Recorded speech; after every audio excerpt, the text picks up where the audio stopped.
came from just being good to see you. I went to Cannes. I was supposed to Cannes for Radhadesh last year, but I couldn't carry my shoes. And I hope to come this year, but we'll see. Okay.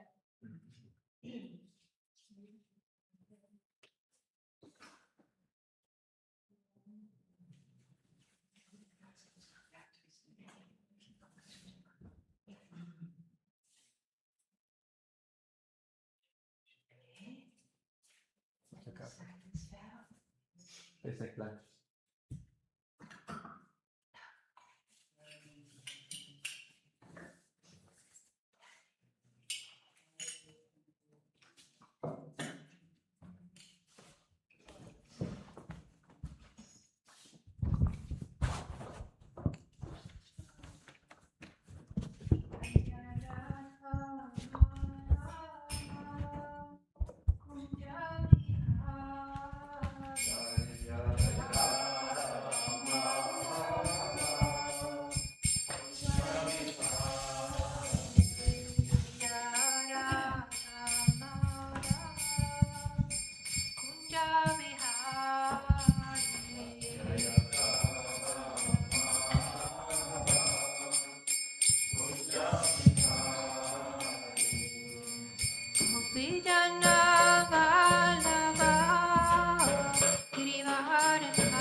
This was such an auspicious Guru Puja, because what Bhaktivinoda Thakur says, he is an illusion to think that Vaishnavas die, because Vaishnavas live in sound. So, and they are spreading the holy name around. So now it's recorded, very easy to spread the holy name around in sound. Even in body, he's chanting somewhere else, and we know where, because Srila Prabhupada promised. And when Srila Prabhupada promises, Krishna has to fulfill that promise. That was the prayer of the 7th of March, Srila Prabhupada's message, that it's good to serve a pure devotee of Krishna, because if a pure devotee promises to take you back to Godhead, Krishna has to fulfill that promise. So you must go there, Prabhupada says. Kicking, screaming, but we must go there, because Prabhupada promised. So Vasutamahi is a good inspiration for that. And my realization is a little bit like, why are we worrying? We're worrying about so many things. First of all, they're very trivial because as soon as you leave the body, it's all gone.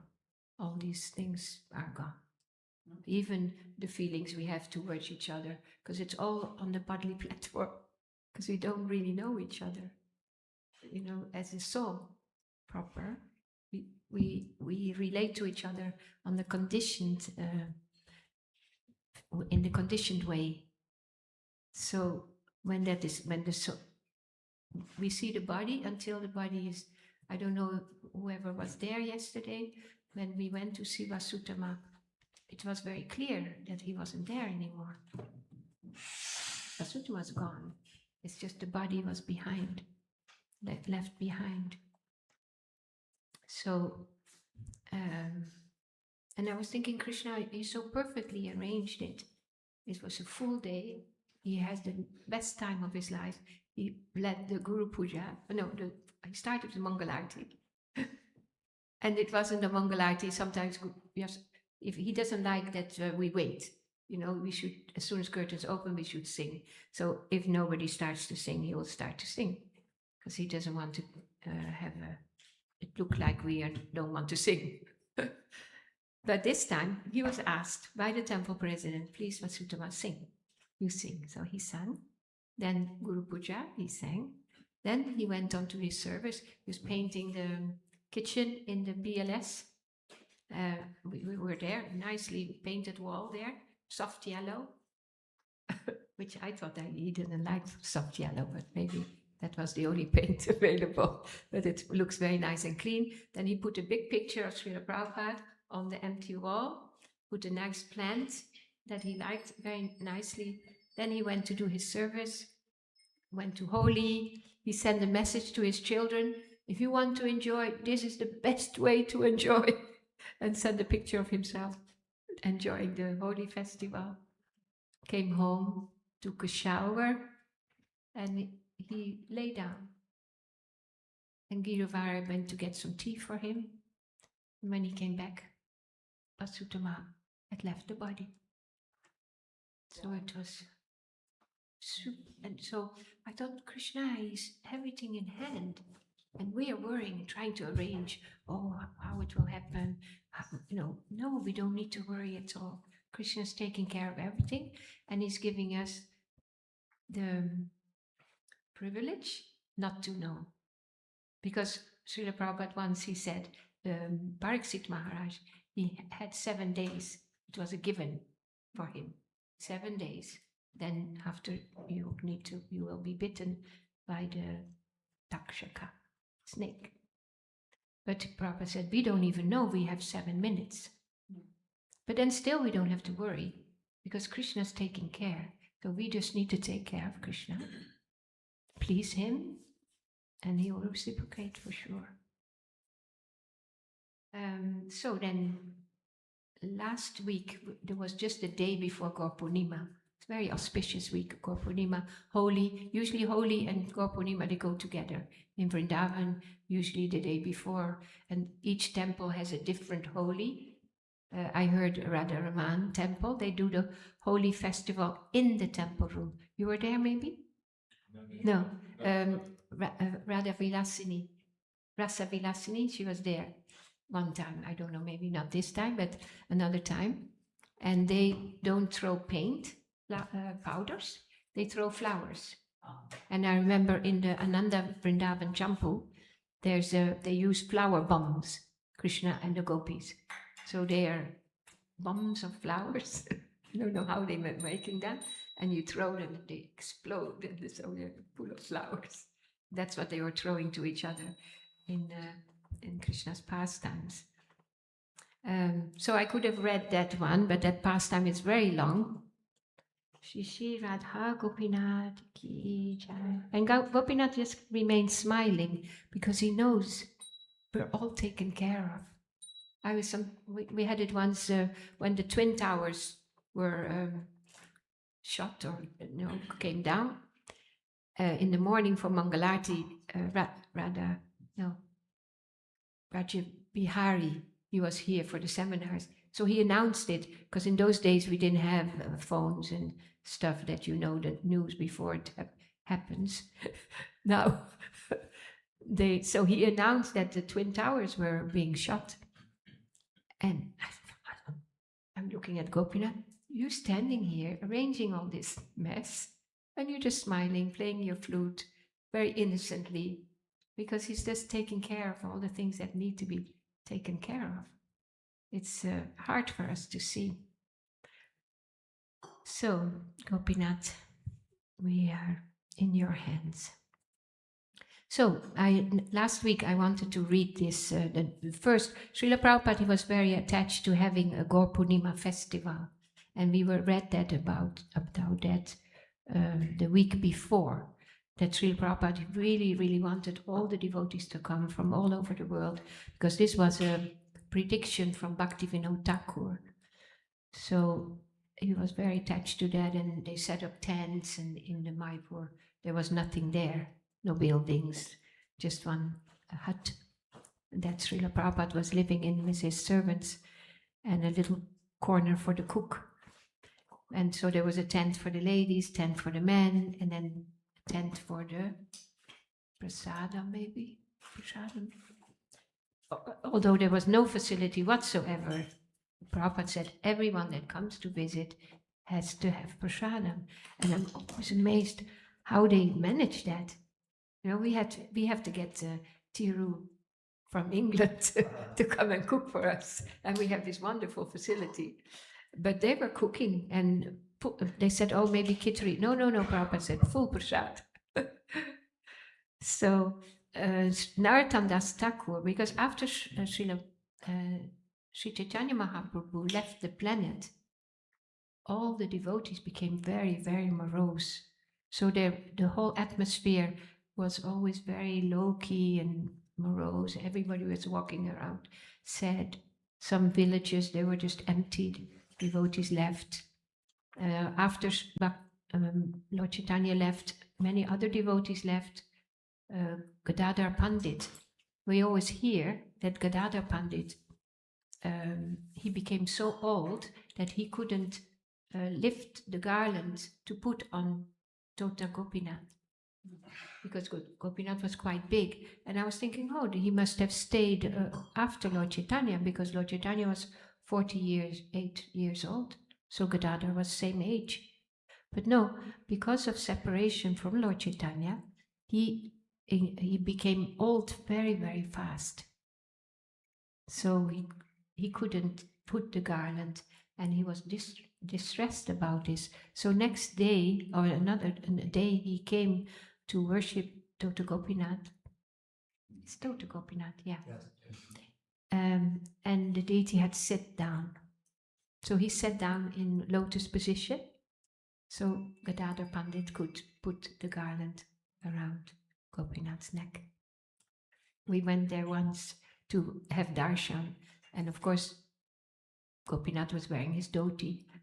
And then Vidya, she told me, she said, no, if you give some rupees, then he might show, because apparently Lord Chaitanya left in the deity of Gopinath. So he went into on the altar, and he didn't come out. So we gave some rupees, 100. No, Pujari wouldn't move. 200. No, it was not enough. So we came to 300. In those days, 300 was quite a bit. Now it's nothing. You can't even get a rickshaw for 300. But then suddenly the Pujari came, and he swung the dhoti into the middle, so we could see the knees of Gopinath, beautiful, black. It's a big deity, I'm sure many devotees have went to visit it. Yeah. There, and then we could see the scar on the knee of Gopinath, where Lord Chaitanya entered his body. It's very special. So after quite some time, Narottama, he decided to organize the first Gaur Purnima festival and invite everyone. So I want to read about this from Sitala's book, Narottama Das Thakur. It's called the preparations. The small bamboo craft carried Narottama swiftly across the Padmavati. Stepping onto the bank, he set out on the familiar route to Katuri. That's where his home was before he left to Vrindavan. His feet striding over the ground he knew so well. When he arrived, he found that news of his return had already spread. Crowds of villagers rushed forward to welcome him home, and excited cries of "Hari, Hari" filled the air. Narottama's parents stepped out jubilantly to greet him, and Narottama touched their feet respectfully. "Oh, Naru, we are so relieved you have returned," his mother said, breathless with excitement. "Please don't go away again. We can't tolerate being separated from you. You can go wherever you like, but please wait until we have left this world." Narottama smiled gently. "Don't worry, Mata. I won't go away anymore. I just wanted to see the pastime places of Sri Chaitanya Mahaprabhu. Now that I have done that, I won't give you any more unhappiness. I plan to stay here and do bhajan." Not long after returning, Narottama received a letter from his Gurudev, Lokanath Goswami. News from Vrindavan was rare, and Narottama eagerly devoured the contents of the letter as if eating a sumptuous feast. In his letter, Sri Lokanath Goswami emphasized the importance of engaging people in deity worship, and he encouraged Narottama to establish a temple in Katuri. Narottama was overjoyed to receive this instruction. It was the confirmation he needed. While on pilgrimage, he had seen devotees worshipping deities of Sri Chaitanya Mahaprabhu, and a desire had grown in his heart to worship the Lord in the same way. So nice to see that reciprocation. Now his feelings were being encouraged and approved by the one whose opinion mattered most, his spiritual master. Narottama was suddenly overcome with excitement as beautiful visions filled his mind's eye. How wonderful it would be to invite Mahaprabhu's devotees from far and wide to inaugurate the temple. His heart swelled with anticipation as a plan began to unfold within.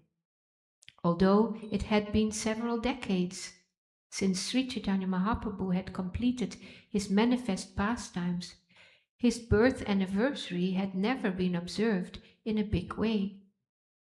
Why not use the deity installation as an opportunity to hold a grand celebration in honor of Lord Chaitanya's appearance day? Narottama's desire to bring all the Vaishnavas together intensified as he thought of the many associates of Sri Chaitanya Mahaprabhu he had met while traveling.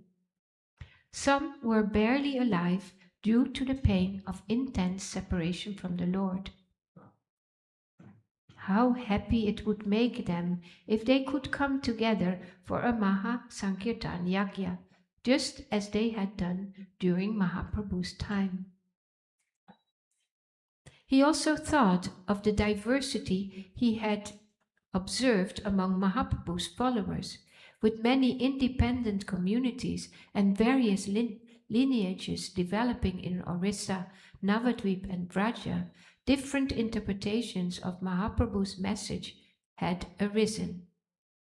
In the absence of their Lord, some less advanced devotees had become bewildered about Advaita Acharya's position, for example, while others misunderstood Sri Nityananda Prabhu's divine character. In Bengal, which was rife with Shaktas, Sahajiyas, and Buddhists, the polluting effects of such association were sometimes visible even in established Vaishnava communities. So we see a repetition of this also, the tendency in ISKCON after Srila Prabhupada left, that confusion and mixing things. So this is a repeating situation. Narottama noted that for the Gaudiya devotees, whose worshipable deity was Mahaprabhu, it was sometimes difficult to understand the primary focus of the Vrindavan Goswamis on Radha and Krishna.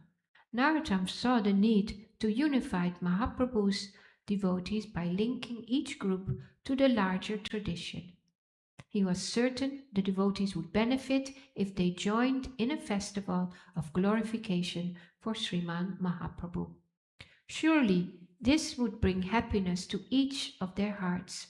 It would also give Narottama a chance to deliver the books and teachings of the Vrindavan Goswamis, and especially to establish the Chaitanya Charitamrita as the authorized biography of Sri Chaitanya and the reference point for understanding Mahaprabhu's teachings, just as Srila Prabhupada did. Convinced that all these purposes could be served by establishing deities during a huge festival, Narottama was gripped by a burning desire to make it happen. The next day, Narottama revealed his mind to King Santosh, who was immediately, that is his uncle who took charge of the kingdom, because Narottama didn't want to do it. So his nephew or uncle took charge of it, who was immediately drawn in by Narottama's enthusiasm and declared, "We should hold a festival here like no one has ever seen. I will cover all the expenses. Preparations for the building of the temple shall begin at once." You'd always need a financial backer. So here it was his uncle, cousin. As soon as the date for the festival was set, Narottama sent a message to Srinivasacharya, yet after many days he had received no reply. Narottama became anxious. "I haven't received word of Srinivasacharya's whereabouts for a long time. The temple construction is underway and preparations for the festival have begun. But how can I organize this festival without his help? He has the experience to make it a success. I must reach him."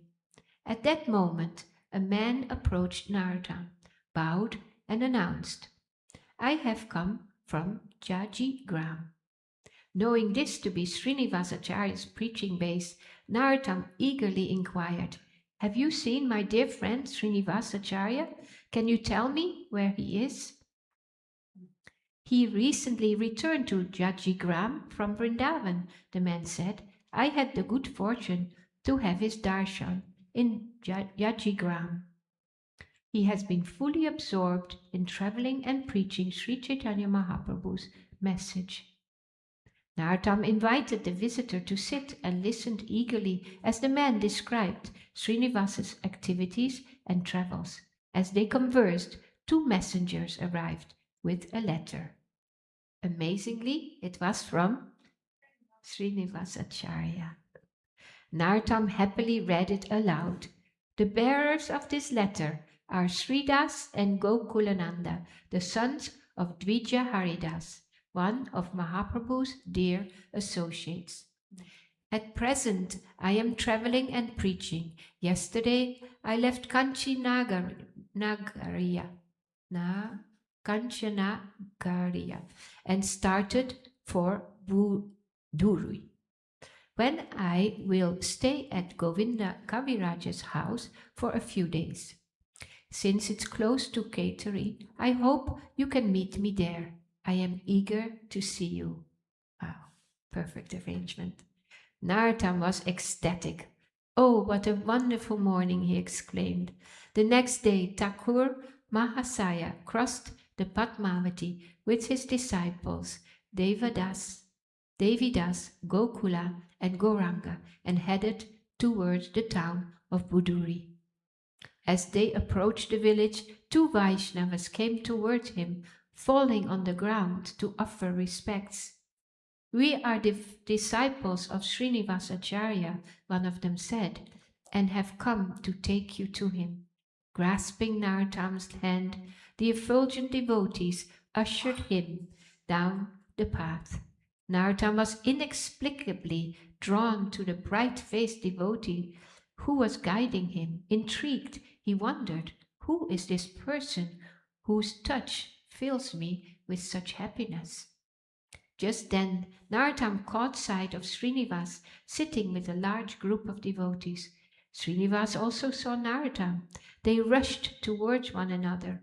Narottama bent to offer his obeisances, but Srinivas pulled him up and embraced him. At last, after such a long time, the friends were reunited.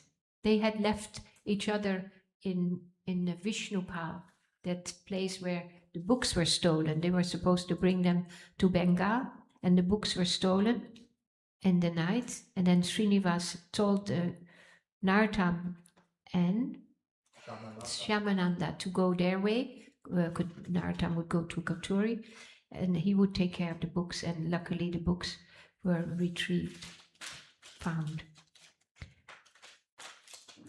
Sitting with their disciples, Srinivas and Narottama talked for hours, catching up on everything that had transpired since they had last parted. So nice that they allowed their disciples to sit with them, so they could also relish their pastimes. It's nice.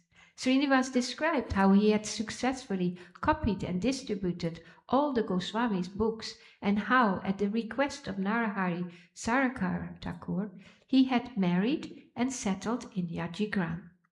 Then he disclosed how later, being deeply afflicted by the demise of Narahari Sarakara Thakur and Gadadhar Das, he had decided to return to Vrindavan for a visit. Narottama listened with rapt attention as Srinivas described his recent visit to Vraja, the joy of being in the holy Dham again, the sweetness of his association of the Vrindavan Goswamis, and the ecstasy of visiting Giri Govardhan, Radhakunda, and Shyamakunda. Narottama was also overjoyed to hear that Sri Jiva Goswami had given Srinivas some newly written books, and that they were already being copied and distributed. Turning to the bright-faced devotee who had escorted Narottama to Buduri, Srinivas said, "This is my disciple, Ramachandra Kaviraj. He was my companion on my trip to Vrindavan," and he became Narottama's best friend. He sings about him, how he's feeling his separation. He was companion of my... The Goswamis were so pleased with his devotional attitude that they conferred on him the title Kaviraj. This house belonged to his brother Govinda. Ramachandra, who had barely taken his eyes off Narottama since meeting him, smiled lovingly and said, "The Goswamis of Vrindavan always remember you with great affection. Sri Lokanath Goswami sent his blessings to you."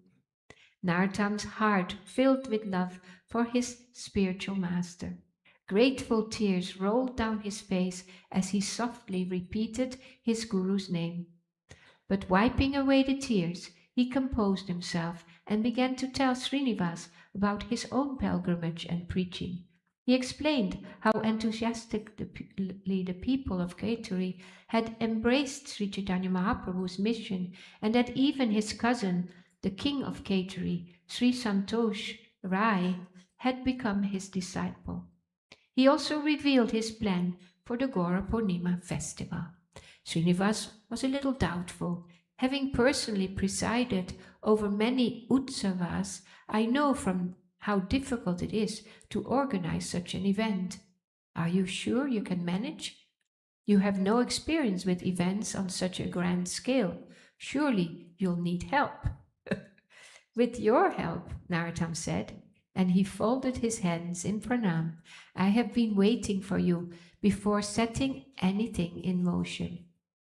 I am certainly willing to help, Srinivas said, But how will you get all of Mahaprabhu's associates to come? Each of them is in such a state of deep separation from the Lord that none of them travel. And they live all over the country. Even if we did manage to bring everyone to Kateri, how would we accommodate and cook for all of them? I have many men we can send with invitations to the Vaishnavas, Narottam said, his determination as strong as ever. I am sure the Vaishnavas will be attracted to come. The temple will soon be completed, and Santosh and his subjects are eager to offer all assistance. If you would help me organize it and then perform the installation ceremony, we could make a wonderful festival for the Lord's pleasure.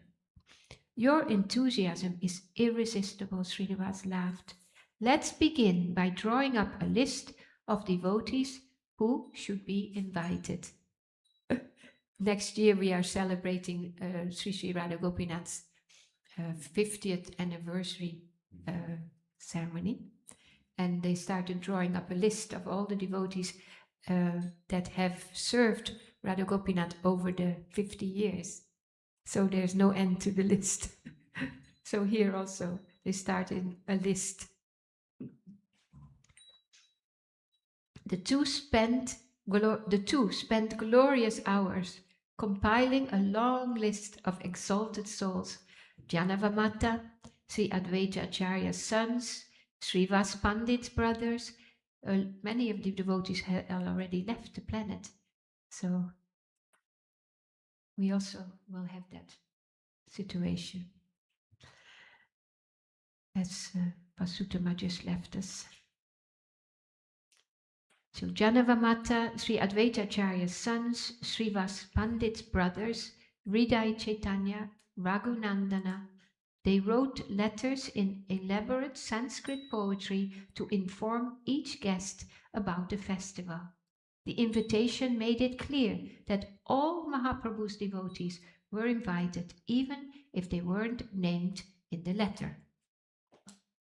As evening approached, Narottama and Srinivas set aside the festival preparations to relish the kirtan.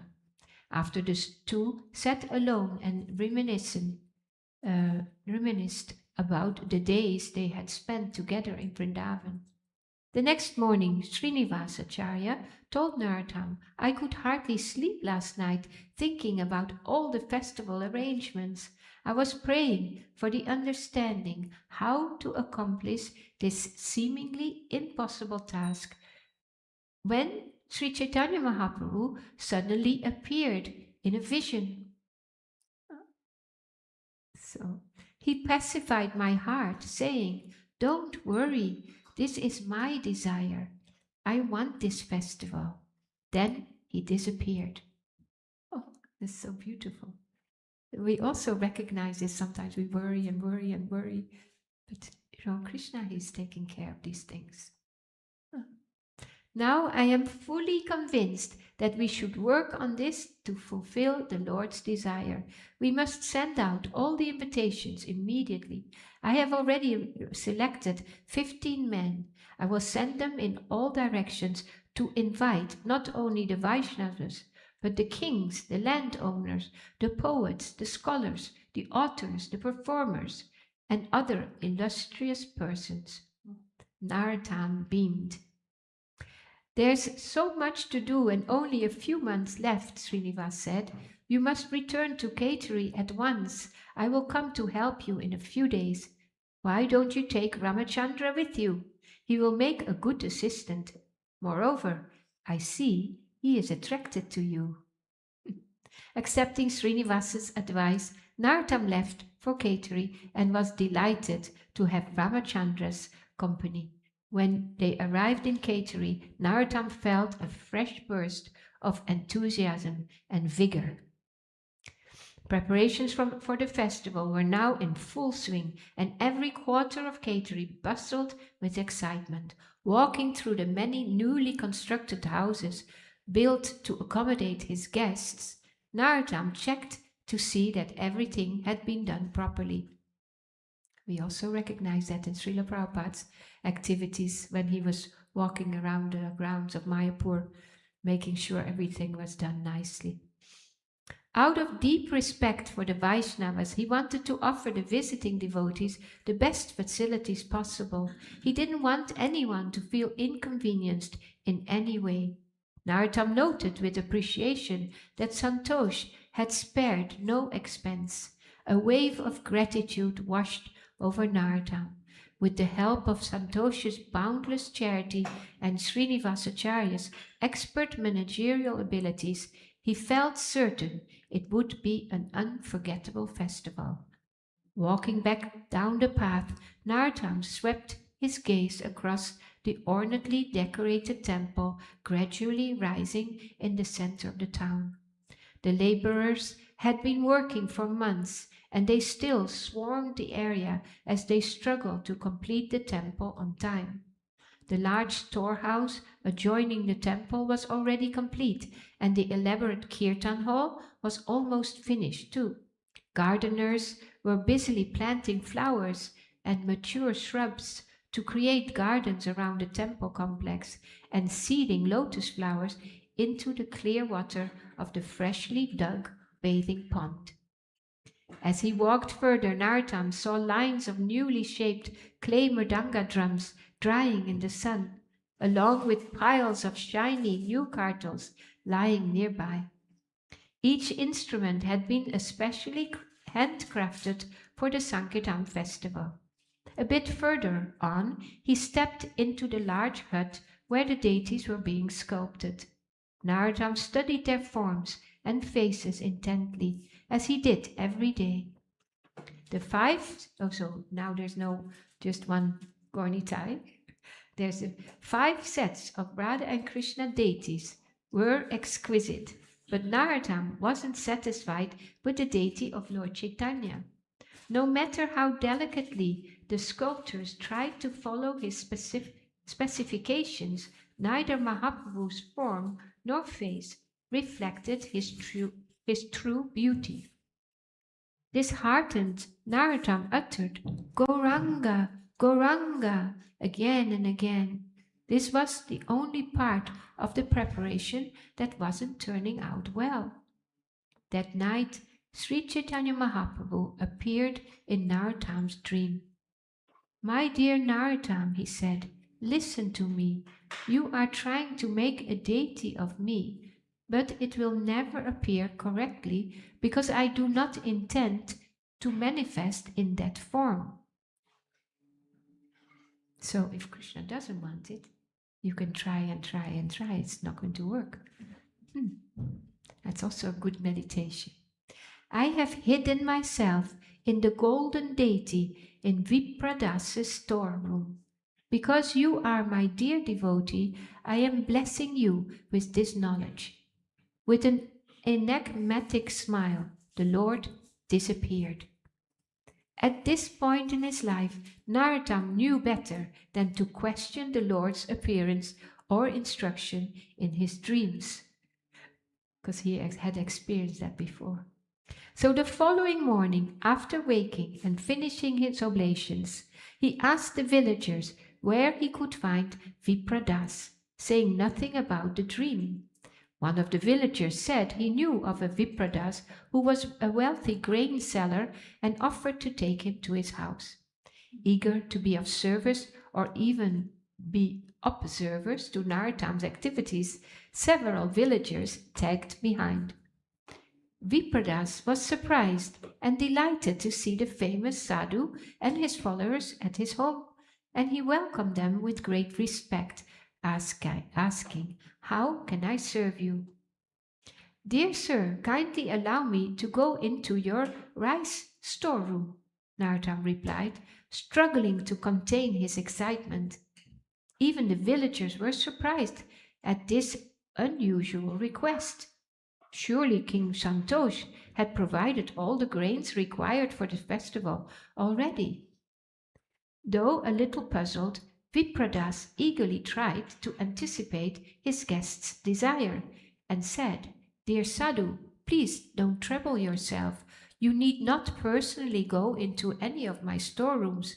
I store nothing but the best quality grain, and in abundance at that. Please sit here comfortably and I'll simply bring whatever you want.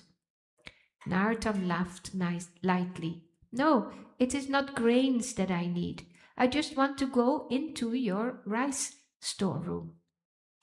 Vipradasa's voice was suddenly filled with alarm. Mahasaya, I am sorry, but that is not possible. Shishi Radha Gopinath ki jai. Sri Lord Chaitanya Mahaprabhu ki jai. Nityananda Ram ki jai. Sri Jagannath Baladev Subhadra Maharani ki jai. So he said, I am sorry, but that is not possible. That storeroom is infested with snakes. Even if anyone just comes near, they hiss loudly. I too would like to go inside, at least to recover the premium quality rice. But not even I dare to enter, because snakes don't eat rice. No, they just hide in it.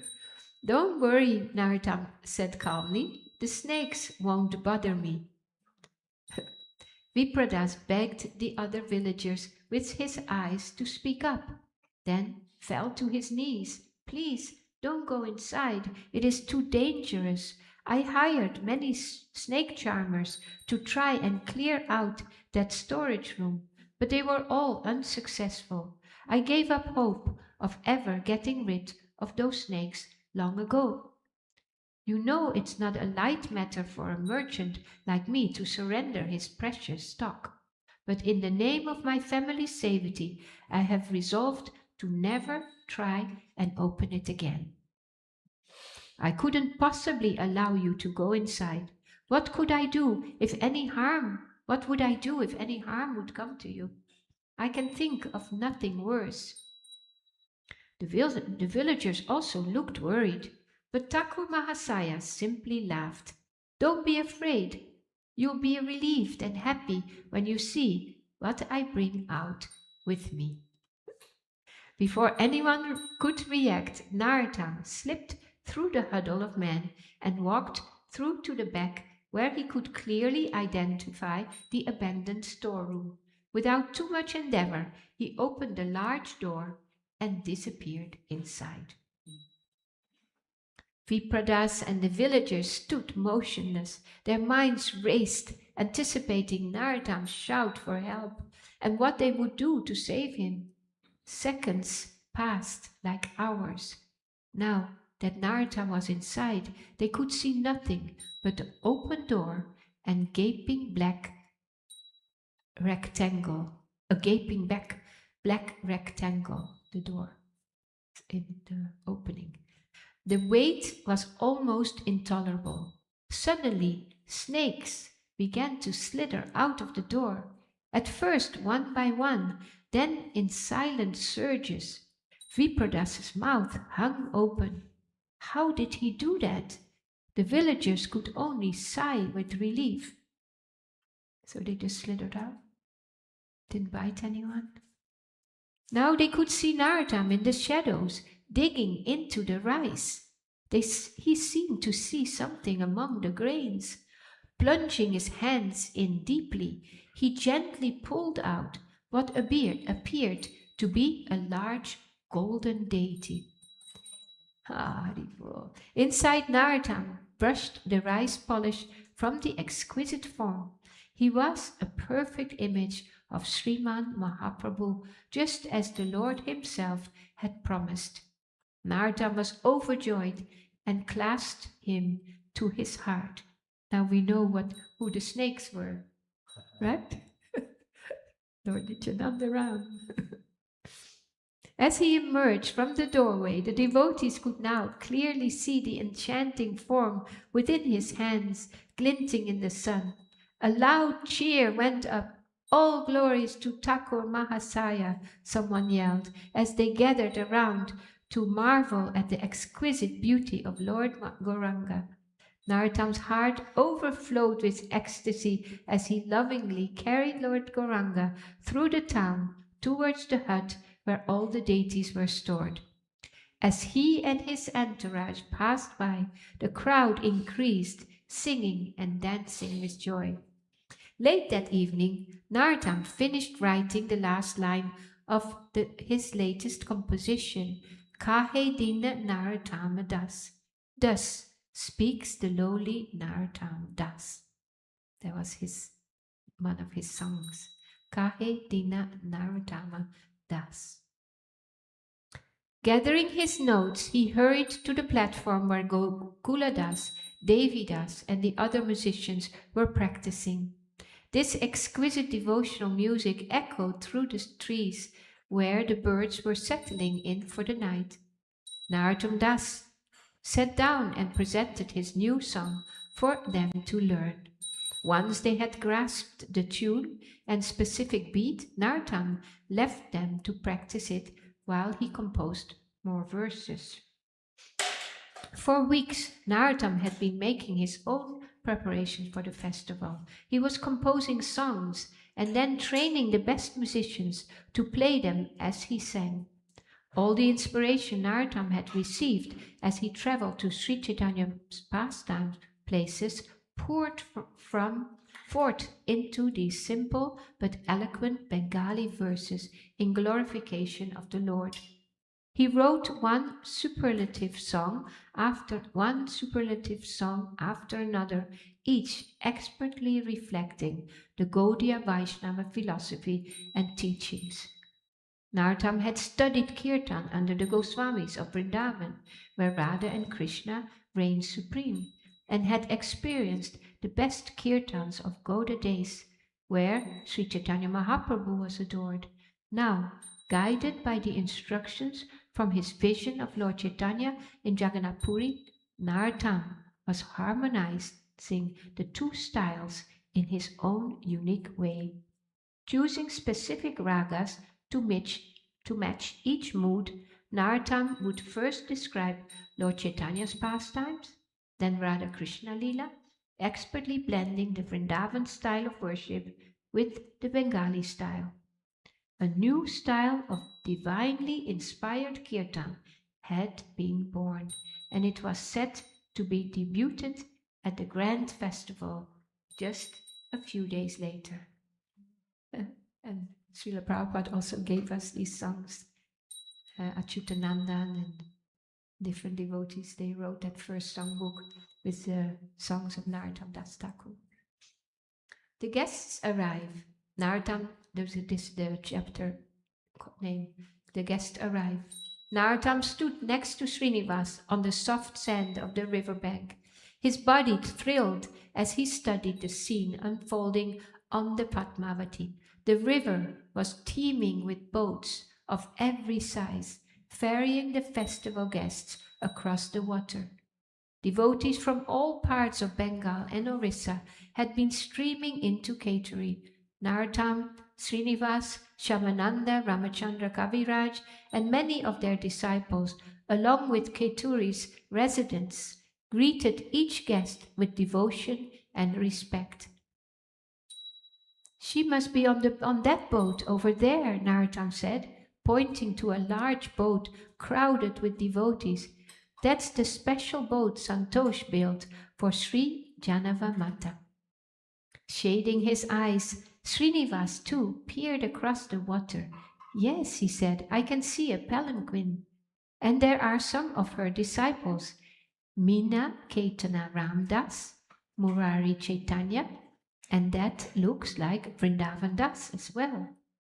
Look at the boat next to them, Ramachandra said exuberantly. Isn't that Hridaya Chaitanya and the devotees from Ambika Kalna? And is that Sripati and Srinidhi from Navadvip? Narottama's heart pounded. With Sri Janavamata's arrival, it seemed that everyone who had received an invitation had arrived. The turnout was beyond his grandest expectations. Practically all Mahaprabhu's associates and their disciples, children and children's children, had come. There hadn't been such a gathering of exalted souls since Mahaprabhu's time. As the boat carrying Ma Janava and her entourage neared neared the shore, everyone rushed to greet them. The air was filled with an unrestrained joy.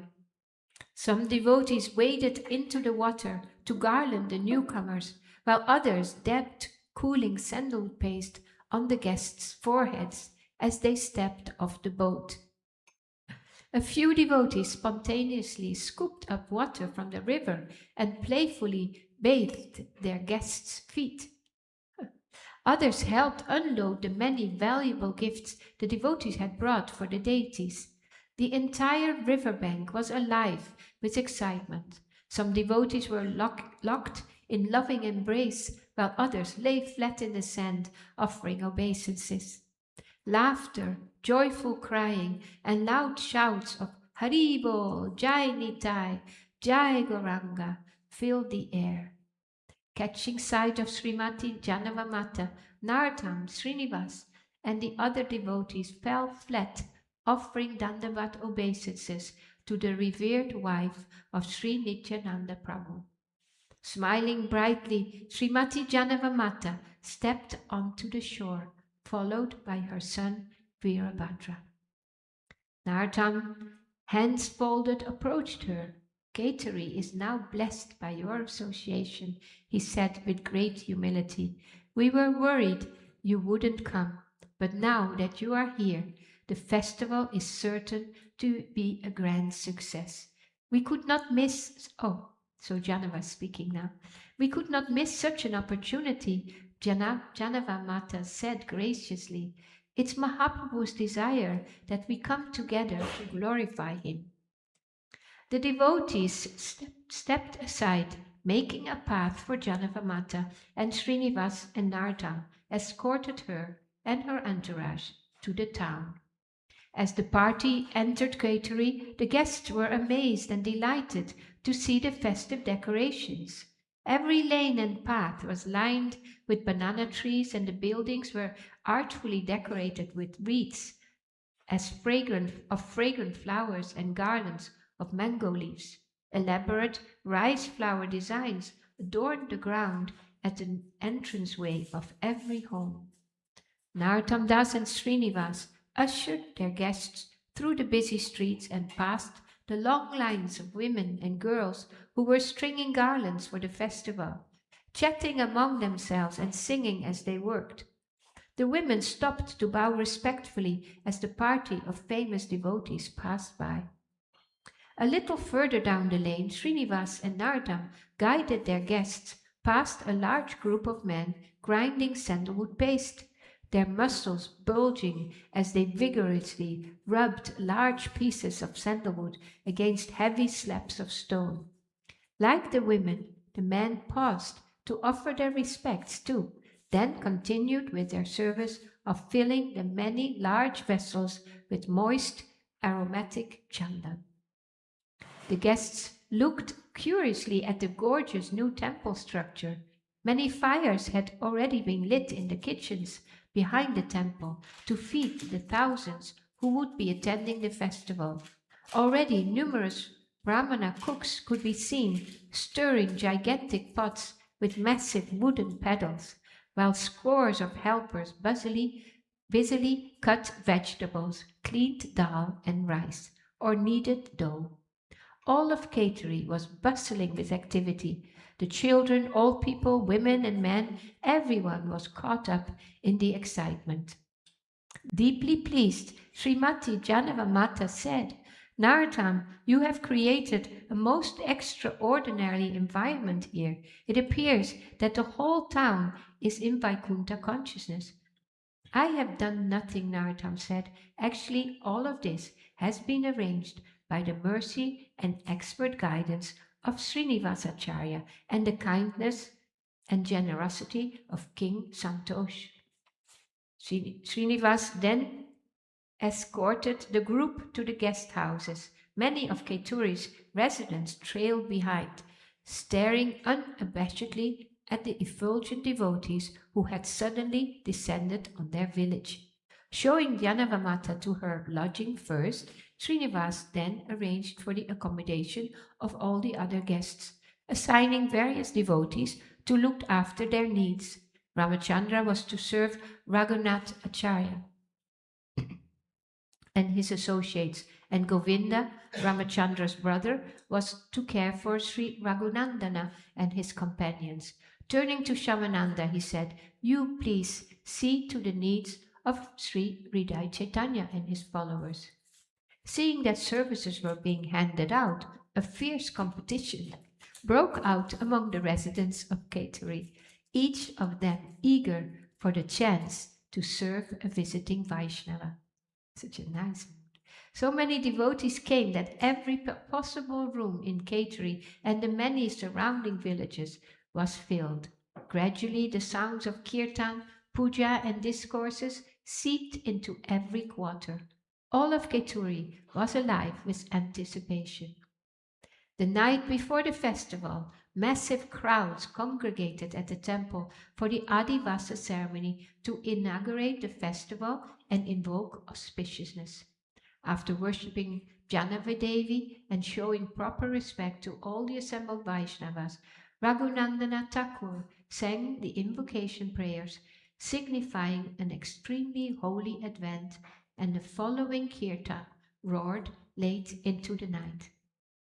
So now we also know where our devotees learned how to create these situations, like Radhanath Swami, Indraduma Swami, Satchinanda Maharaj, bringing all the devotees to Vrindavan and having these big festivals, renting all the places around the villages and everywhere. The deity installation. Enthusiastic crowds. I hope we will manage, because there's some surprise in the end.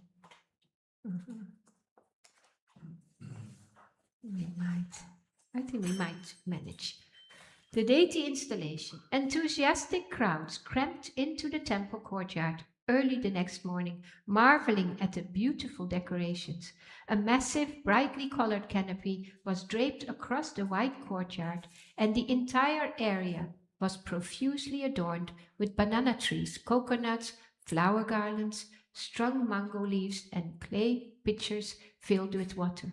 In the middle of the courtyard, atop a large flower-bedecked pedestal, stood the 6 deities waiting to be installed, their forms hidden beneath new cloth.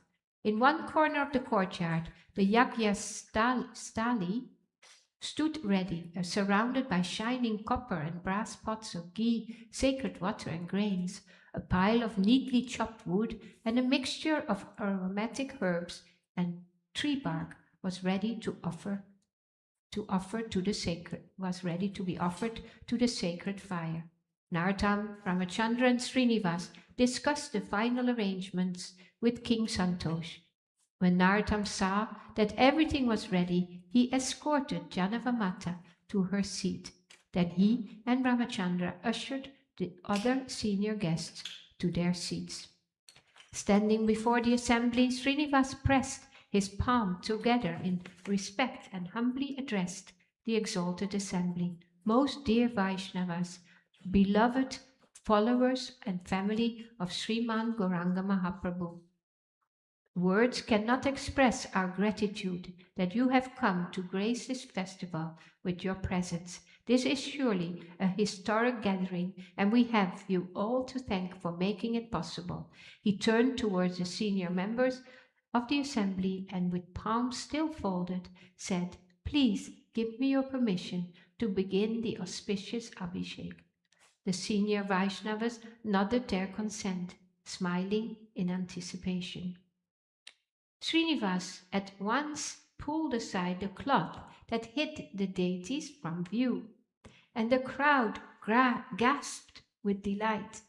Amid their loud shouts of approval and assisted by many brahmanas who proceeded with the bathing ceremony, the courtyard vibrated with a symphony of sounds. Conch shells were blown, gongs clanged, bells rung, and women made a shrill ululation of joy.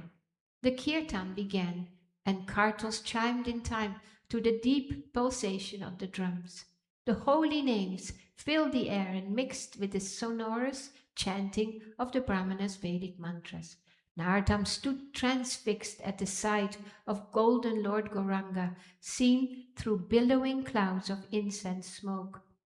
Srinivas poured milk over the deities' bodies, and the devotees chanted, Jai Gauranga, Jai Nitai. When the bathing was complete, a curtain was raised, and Srinivasacharya dressed each deity in new garments as the kirtan roared and the fires in the Yagyasala continued to blaze. Finished dressing, Srinivas completed the puja by dabbing. There's 5 sets of Radha and Krishna deities. He finished. Completed the puja by dabbing sandalwood paste on each deity's forehead and offering each a fragrant flower garland. Then again, the conches sounded and the curtains were drawn back, revealing the beautiful deities splendidly dressed in their new clothing. The crowd, wild with excitement, crushed forward to have darshan of their lordships. That's what you do in India. You don't rush forward, you crush forward. Right? Srinivas lifted one of the deities and called out, oh, Jai Shri Shri Radha Balabhikanta, Ki Jai, and the crowd roared its approval. He then carried the deities to the altar. Then, lifting the deity of Lord Gauranga, Srinivas called out, Jai Sri Gauranga Mahaprabhu, then placed Lord Gauranga on the left side of Sri Radha Vallabhi Kanta. One by one, the deities were named and moved to one of the 6 altars. Jai Sri Radha Braja Mohan, Jai Sri Radha Krishna, Jai Sri Radha Kanta, Jai Sri Radha Raman. The ecstatic kirtan continued through the offering of a sumptuous feast to their lordships and the arti that followed. So then Maha Sankirtan begins. The installation complete, Srinivas turned to Narottam.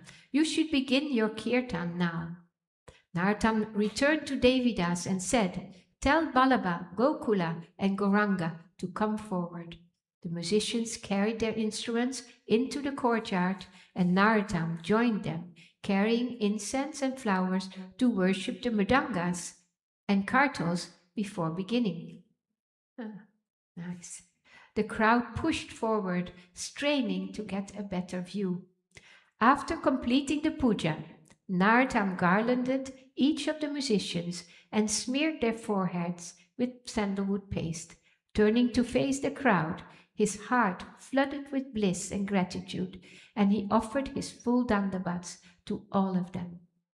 Standing, he then offered his obeisances to each senior devotee present, circling the courtyard with great humility, rising and falling again and again as he bowed to each of the devotees. Finally, he turned toward the deities with eyes filled with love. He called out, "O Gauranga, Nitai, please give us your blessings."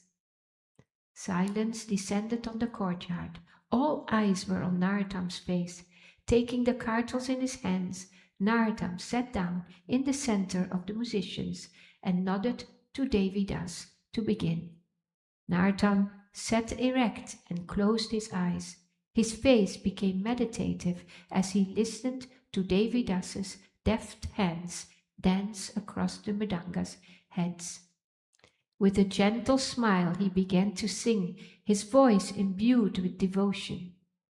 Poignant verse after verse glorified Sri Chaitanya Mahaprabhu. Poignant verse after verse glorified Sri Chaitanya Mahaprabhu, flowing from his mouth like a stream of nectar. The crowd was captivated. This was a divine sound, a new and extraordinary type of kirtan, unlike anything they had ever heard. Many of the Vaishnavas began to cry as they listened to the poetry praising Sri Chaitanya Mahaprabhu. Narottam gradually increased the tempo, and the devotees in the audience clapped and swayed to the beat. As Narottam became more and more deeply absorbed in remembrance of the Lord, his brow furrowed and his body trembled. The cymbals in his hands flashed in the morning sunlight, and tears of happiness flowed down his cheeks. One song after another poured forth from the depths of his heart, each a condensed Veda conveying volumes of transcendental knowledge. Each raga was matched perfectly to the mood of the song and poetic description of Lord Chaitanya's activities. As the music flowed forth from Narottam's tongue, his sweet pastimes came alive in the listener's heart. Skillfully shifting the mood, style, and tune, Narottam then sang the glories of Radha and Krishna. The inundation of pure sound flooded the courtyard with spiritual energy, engulfing the audience in bhakti. No one remained unmoved. All were swept up in the waves of Narottam's prema. Narottam was now oblivious to his surroundings, and he sang on, his body drenched in perspiration mixed with his own joyful tears. By now, many devotees were dancing, forgetting everything but the bliss of the kirtan. As Narottam continued, he noticed an extraordinarily sweet scent filling the air. This was clearly not the fragrance of the flowers or incense. It was an unearthly, intoxicating scent which, as it swept through the crowd, caused row after row of devotees to swoon in ecstasy. Narottam realized that the fragrance was coming from the deities. With this realization, he felt a profound sense of separation from the Lord, and he changed the melody to match this mood. He thus led the crowd into ever deeper states of spiritual emotion. The air became thick with the mood of separation until the devotees were so profoundly affected that it appeared everyone was moving in slow motion, like wading through honey. Then, like a flash of lightning in a mass of rain-darkened clouds, Sri Chaitanya Mahaprabhu and his associates suddenly appeared beside the musicians. Stunned, Narottam reached out and actually touched Lord Chaitanya's hand. It wasn't a dream or even a vision. He was there, and everyone, qualified or unqualified, could see him. Shivers of ecstasy ran through Narottam's body. His hair stood on end, and tears shot from his eyes like water from a syringe. Sri Janavamata burst into wild sobs at the sight of her beloved husband, Sri Nityananda Prabhu. Sri Pati and Sri Nidhi stared in stunned shock at their dear brother, Srivas Pandit. Sri Achyutananda raised up to his father, Advaita Acharya, and danced wildly beside him.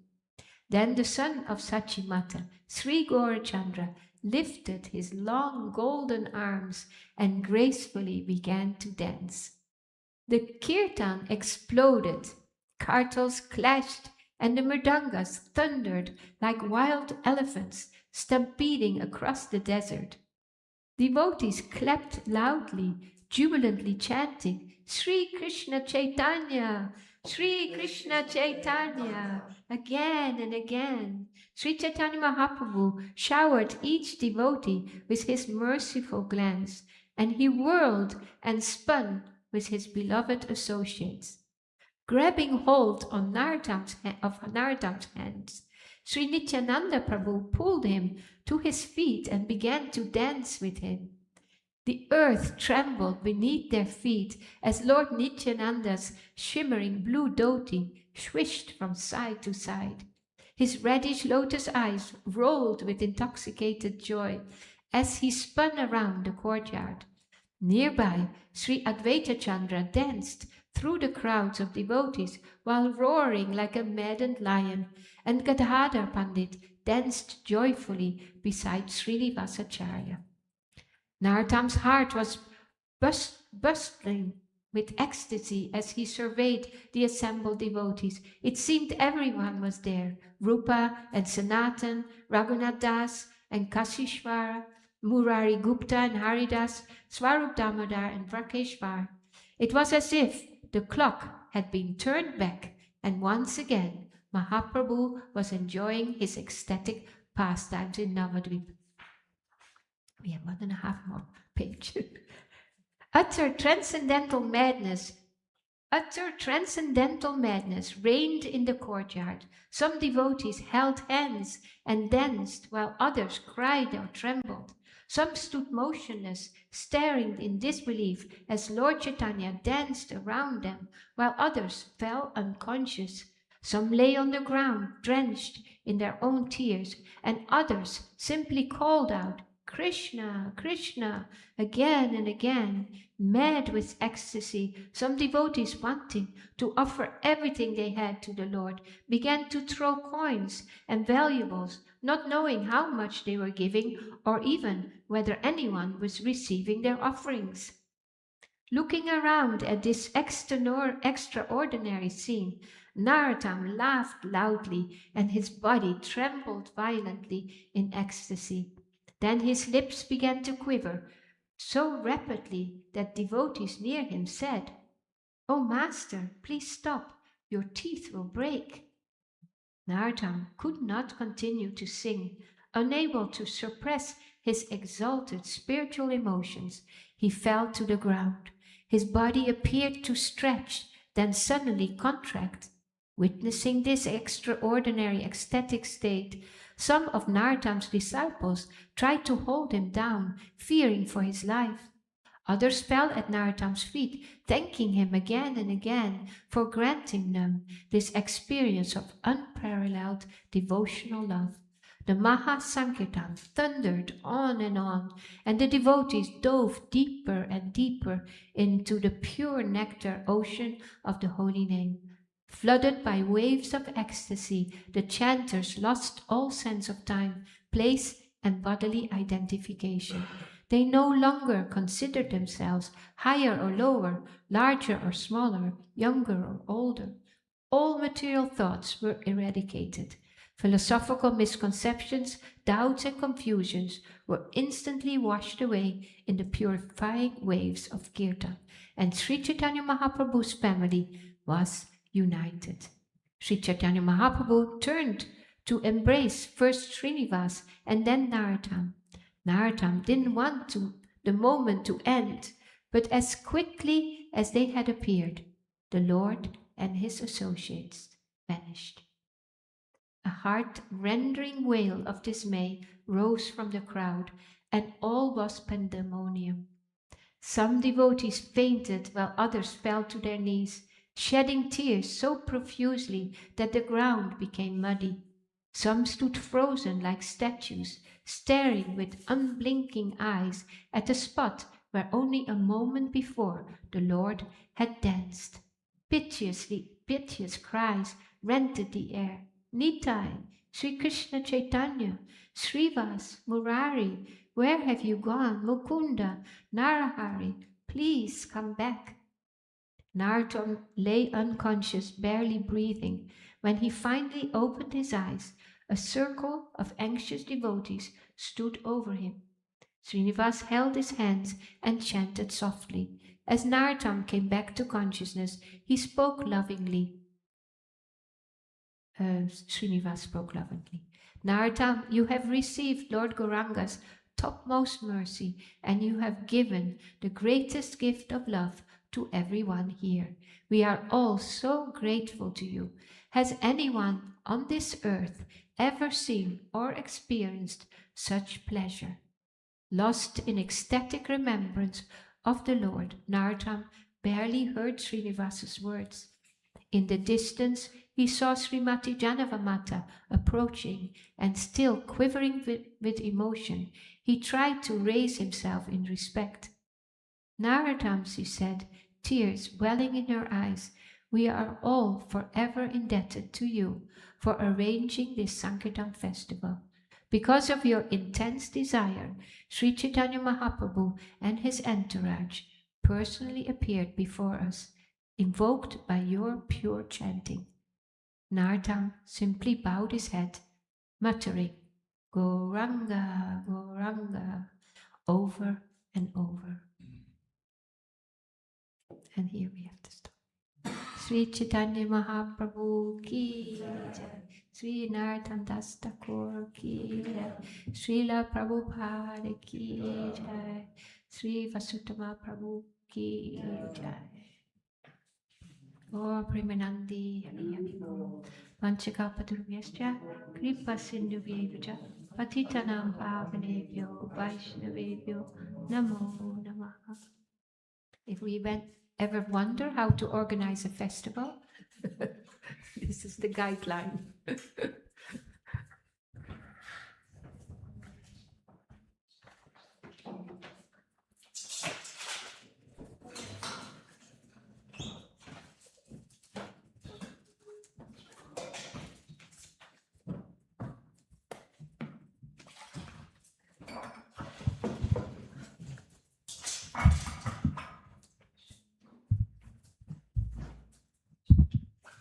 Thank you for your association. This sounds so much better when you read it together.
Yeah,